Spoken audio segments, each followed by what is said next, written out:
અગત્યના સમાચાર. છોટાઉદેપુરના બહાદુરપુરા ગામમાં શનિવારે હાટ બજારનો શુભારંભ.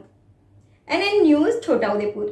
દર્શક મિત્રો, તમારી આસપાસ બની રહેલી અવનવી ઘટનાઓ વિશે જાણવા માટે NN ન્યૂઝને લાઇક કરો, શેર કરો, સબસ્ક્રાઇબ કરો અને બેલ આઇકન પ્રેસ કરો, જેથી આપને નોટિફિકેશન્સ મળતી રહે.